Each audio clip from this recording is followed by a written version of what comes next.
Income tax sale tax combine റെയ്ഡാണ്. Sir മുതലാളി വിളിക്കാം. സോറി, വെറുതെ ഒരു സീൻ ക്രിയേറ്റ് ചെയ്യണ്ട.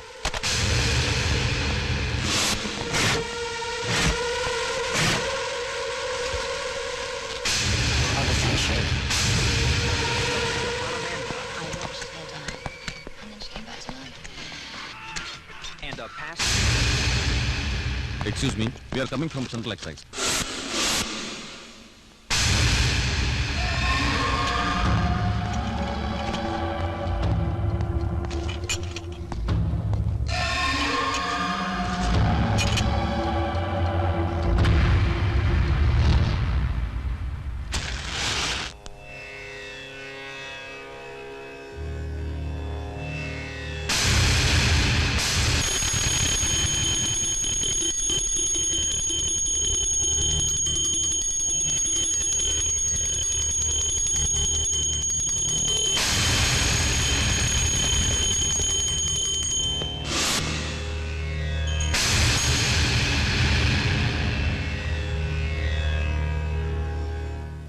We are coming from anti-narcotics wing.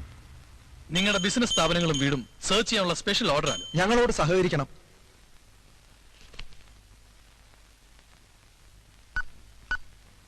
Sorry, search കഴിയുന്നവരെ ആരെയും പുറത്തു പോകാനോ ഫോൺ അറ്റൻഡ് ചെയ്യാനോ അനുവദിക്കുന്നതല്ല. Come on, search.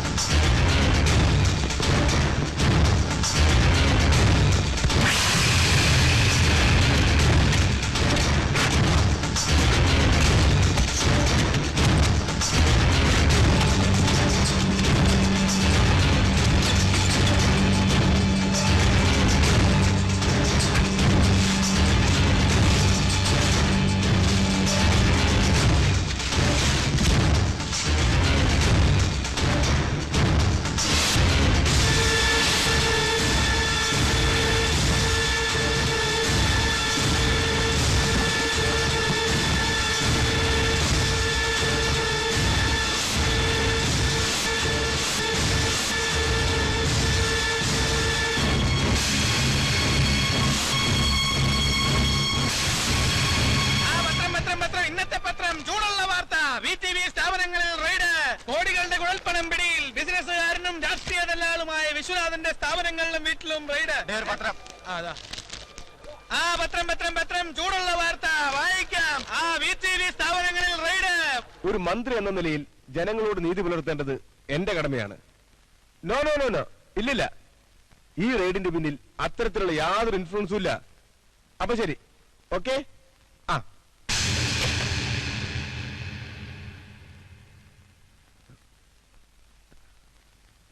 ഇതാര് വിശ്വനാഥനോ? താനിരിക്കി. ഒന്ന് പിറന്നേച്ചു വന്നേ ഉള്ളൂ. ഇത് തന്റെ കണക്കൊരുത്തൽ. അത് വേണ്ട. എന്തായിരുന്നു റെയ്ഡിന്റെ ഉദ്ദേശം? അത് പ്രതിപക്ഷത്തിന്റെ ആരോപണങ്ങളുടെ വായ മൂടിക്കെട്ടാൻ. ഇതല്ലാതെ വേറെ മാർഗമല്ല സർക്കാരിന്. പ്രതിപക്ഷം തനിക്ക് ഓർമ്മയുണ്ടോന്ന് അറിയില്ല. പണ്ട് വയനാട് ചുരമിറങ്ങി വരുന്ന ചരക്ക് ലോറികളുടെ ഡ്രൈവർമാർക്ക് ക്ഷീണം മാറ്റാനും ദാഹം തീർക്കാനും ഒരു നസ്രാനിയുടെ പുല്ലുമേഞ്ഞ മാടക്കടയുണ്ടായിരുന്നു. തന്റെ അപ്പന്റെ, അതായത് ഇന്നത്തെ കുന്നുമേൽ അവറാച്ചന്റെ. അയാളുടെ 3 മക്കളിൽ പിഴച്ചുപോയ ഒരു സന്തതി കനകദാസ് വയനാടൻ മനങ്ങളിൽ നക്സൽ പ്രസ്ഥാനത്തിന്റെ മൂർച്ച കൂട്ടി. കൂട്ടത്തിലുള്ളവരെ പോലീസിന് ഒറ്റുകൊടുത്തുകൊണ്ടായിരുന്നു തന്റെ രാഷ്ട്രീയത്തിലെ ആദ്യത്തെ കാൽവെപ്പ്. പിന്നെ ചോരപുരണ്ട കുപ്പായം ഊരിയെറിഞ്ഞ് വെള്ളരിപ്രാവിന്റെ വിദൂഷകനായി തോളറ്റം കീറിയ ഒരു ഖദർ ഷട്ടിട്ടായിരുന്നു എന്റെ മുന്നിലെ തന്റെ ആദ്യത്തെ ദർശനം. അത് മിസ്റ്റർ വിശ്വനാഥൻ, കീറിയ ഷട്ട് കൂട്ടിത്തേപ്പിച്ച് രാഷ്ട്രീയ രാജാക്കന്മാരുടെ ഇടയിൽ തന്നെ ഞാൻ ഇറക്കി വിടുകയായിരുന്നു. അവിടെ താൻ തോറ്റില്ല. തന്റെ ആ പഴയ ഒറ്റുകാരന്റെ മനസ്സ് യുവജന നേതാവിൽ നിന്ന് MLA വരെ എത്തിച്ചു. ആ കസേരയിലിരുന്ന് മുമ്പിലിരുന്ന മന്ത്രിയുടെ ശിരസിൽ ചവിട്ടി താഴ്ത്തി ആ കുപ്പായം ഒരു സ്വയം അണിഞ്ഞു. പിന്നെ ഈ കസേരയിൽ ഇരുപ്പുറപ്പിച്ചപ്പോ വിശ്വേട്ടൻ നിനക്ക് വിശ്വനാഥനായി.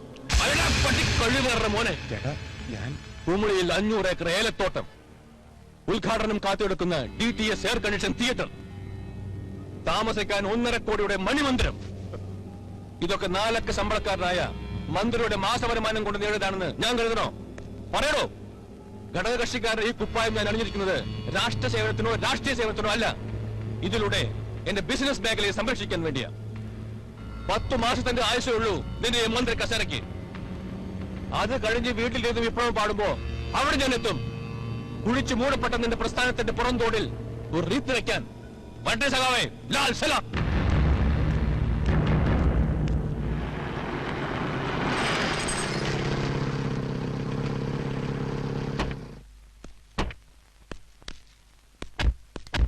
അകത്ത് നിങ്ങളുടെ ബിസിനസ് പാർട്ണർ വന്നിരിപ്പുണ്ട്, ആ വാവച്ചൻ.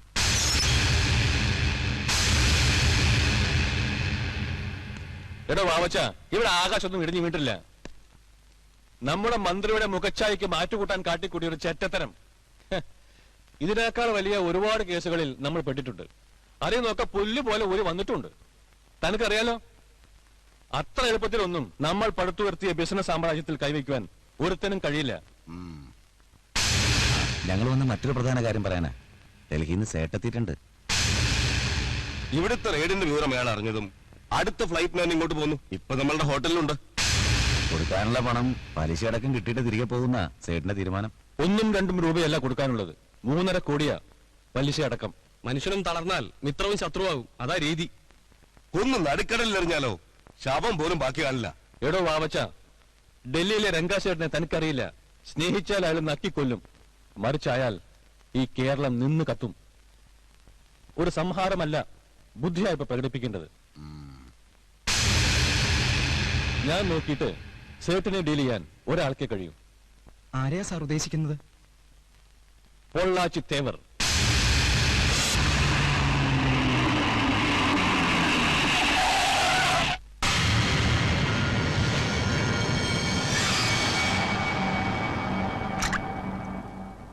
ഇതെന്നാ വിളയാട്ടം നനച്ചാ?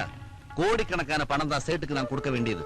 ഒരു കാര്യം ചെയ്യല, ഒരു ബാത്തബേല് സ്കോച്ച് വിസ്കി ഒഴിച്ച് മുക്കി കുളിപ്പിച്ചാലോ? എന്റെ തേവരെ, സേട്ട് മദ്യപിക്കില്ല. പിന്നെ പറ പറ. இந்த விஸ்கியை சாப்பிட்டு மேத்துவா பர சாப்பிடு கண்ணா. அதுக்கப்புறம் பேசு. மூக்கை பிடிச்ச ஒற்ற வலி. அதுக்கப்புறம் நாற்றவும் கிடையாது, உள்ள போற வழியும் தெரியாது. ஒழி. இனி சொல்லு, சேட்டுக்கு பிடிச்சது எது? ഇനി ഒരു പണിയും. எந்த பணி? മാമാ പണി செய்ய வேண்டியதானே. ஷரத்தே வாவச்சா, விஸ்வநாத யாரு? நம்ம தோஸ்து. அவனுக்கு ஒரு பிரச்சனை வந்தா நமக்கு பிரச்சனை வந்த மாதிரி. ശരത്തെ, സേട്ടുക്ക് ഒരു പൊണ്ണ കൊടു. അവന് വേഗം തീർപ്പി അനുപ്പ മാതിരി ഒരു പൊണ്ണ്. അടേ മുണ്ട, ഉനക്ക് തെരീതാ? തേവരെ, രാഷ്ട്രീയത്തിൽ പല കളികളും കളിച്ചിട്ടുണ്ട്, പക്ഷെ ഇങ്ങനെ ഒരു വൃത്തികെട്ട കളി. എടാ തമ്പി, ഈ പൊളിറ്റിക്സിലെ മുതൽ പാടമേ ഇന്ന പണിതാൻ. അങ്ക കേന്ദ്രത്തിലെ പല മന്ത്രിമാരെ ചെയ്തിരിക്കും. ഊച്ചം പെടാതെ കണ്ണാ, സീക്രം ഒരു നല്ല പൊണ്ണ സെറ്റ് പണ്ണ്. ശരത്തെ, ഈ പണിക്ക് പറ്റിയ ഒരാളുണ്ട്. ആരാ? അഴകപ്പൻ.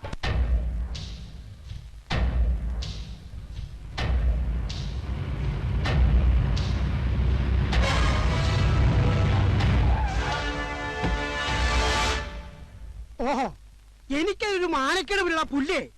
യു കോൾ മീ മാമ. ഡോക്ടറെ ഡോക്ടർ എന്ന് വിളിക്കാമെങ്കിൽ, അഡ്വക്കേറ്റ് അഡ്വക്കേറ്റ് എന്ന് വിളിക്കാമെങ്കിൽ, മാമയെ മാമയെ തന്നെ വിളിക്കണം. This is a consequence of പാരലൗഡി.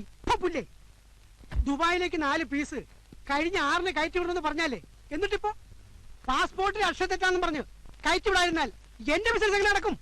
എന്നെ ഉപദേശിക്കാനുള്ള തെണ്ടി. നാളെ പുലർച്ചയ്ക്കുള്ള 5:30-ക്കുള്ള ഫ്ലൈറ്റിൽ 17-ന്റെ 4 പീസ്. അതെ, 83 model. Okay. Excuse me, Pollachi Thevar, which room? 201. Thank U.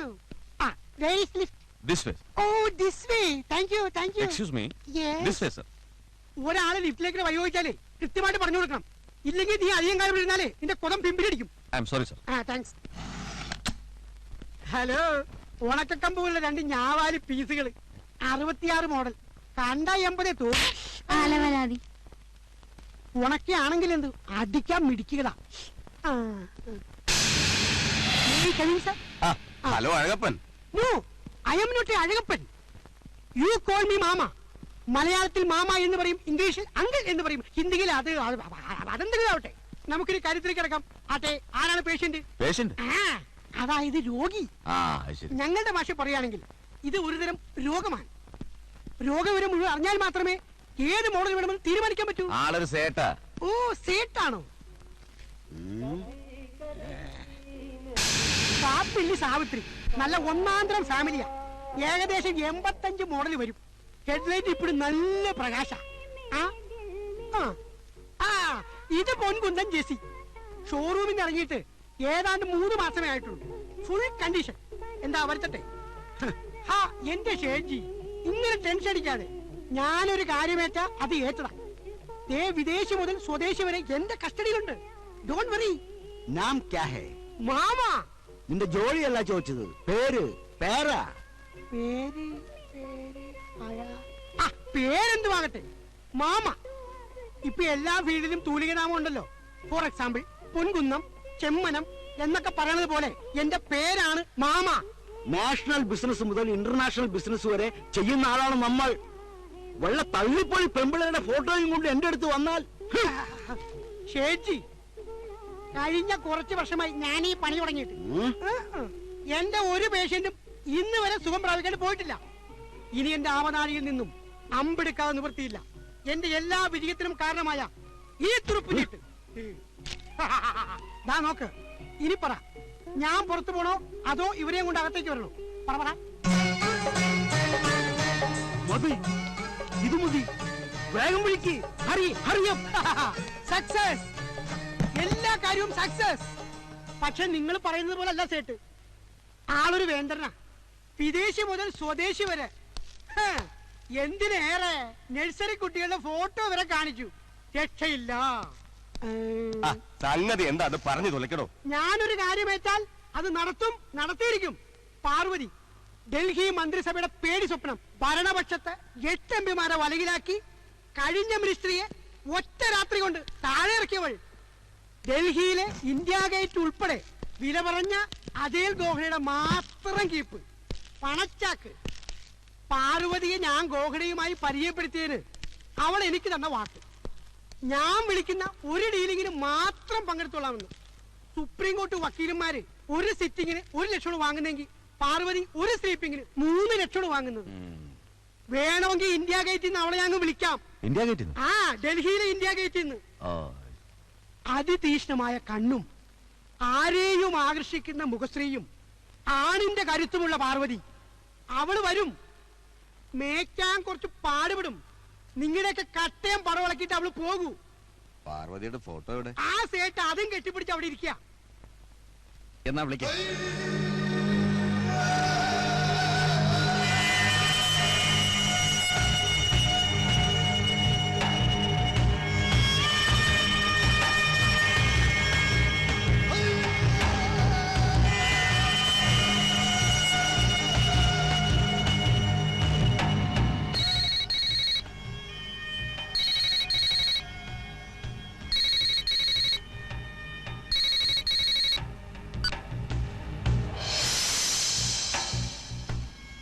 Yes, Parvathi Sharma here. ഈ പാർവതി ഒരു വാക്ക് പറഞ്ഞാൽ പറഞ്ഞതാ. നാളത്തെ സൂര്യാസ്തമയം കാണാൻ ഞാൻ അവിടെ ഉണ്ടാവും. Don't worry.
എന്താ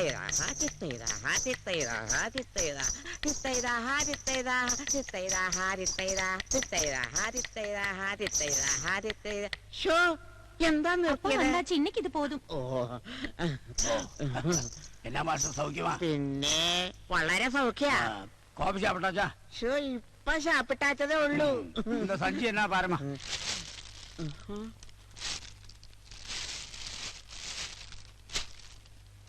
ഹായ്, പുതുസാന ധാവണി. നാളേക്ക് എൻഗേജ്മെന്റിക്ക് പോട വേണ്ടിയത്.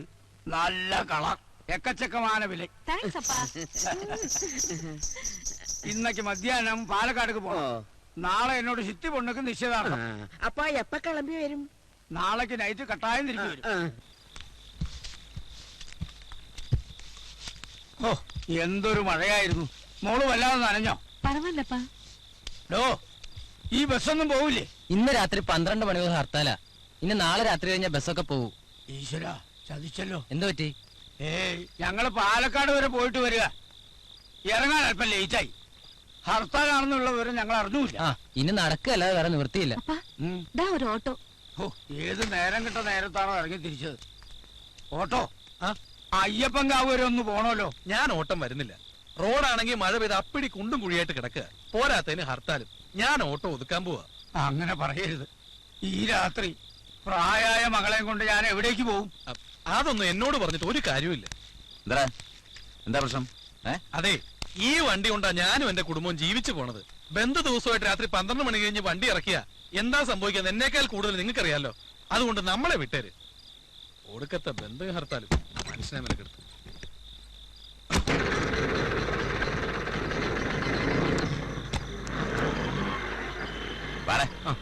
അല്ല, ഇവര് ഈ രാത്രി എന്ത് ചെയ്യും? പറഞ്ഞാൽ അത് ശരിയാണല്ലോ. മാവാ, ഈ അസമയത്ത് ഇനി നിങ്ങൾ അങ്ങോട്ട് പോകണ്ട. ബുദ്ധിമുട്ടില്ലെങ്കിൽ ഈ ഒരു രാത്രി ഞങ്ങളുടെ പാർട്ടി ഓഫീസിൽ തങ്ങിട്ട് നാളെ പോ. എന്താ? അത് നിങ്ങൾക്ക് ബുദ്ധിമുട്ടാവില്ലേ? ഞങ്ങൾക്കൊരു ബുദ്ധിമുട്ടുമില്ല അല്ലടാ.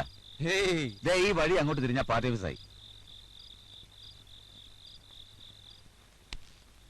വാ,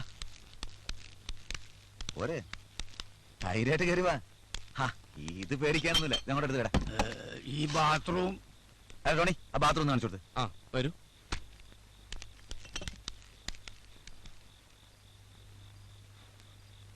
ആ, കുട്ടിയൊരു കാര്യം ചെയ്. ആ മുറി പോയി നനഞ്ഞല്ലെന്ന് പിഴിഞ്ഞു കൊടുത്തോളൂ.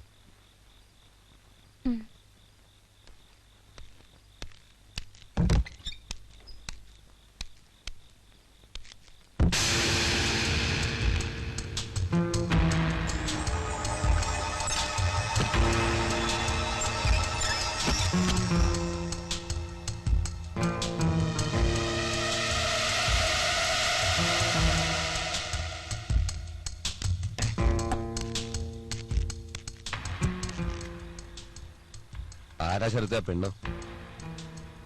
ഞാനുണ്ട്. സൂപ്പർ, എന്തൊരു ഷേപ്പാ.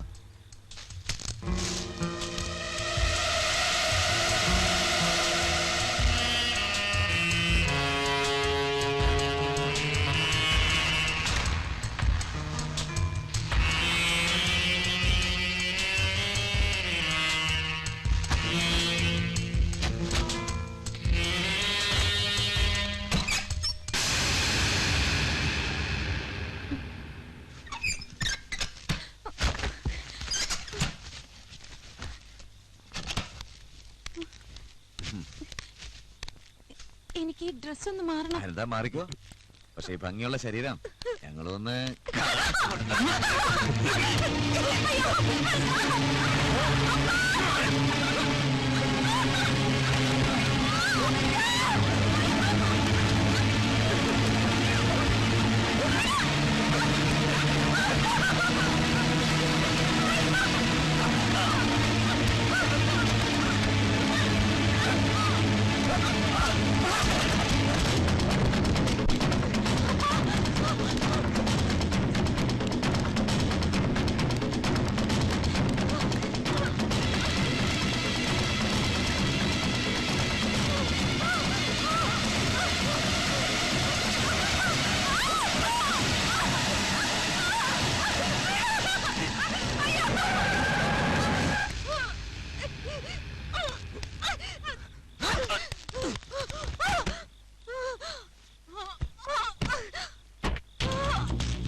Ah!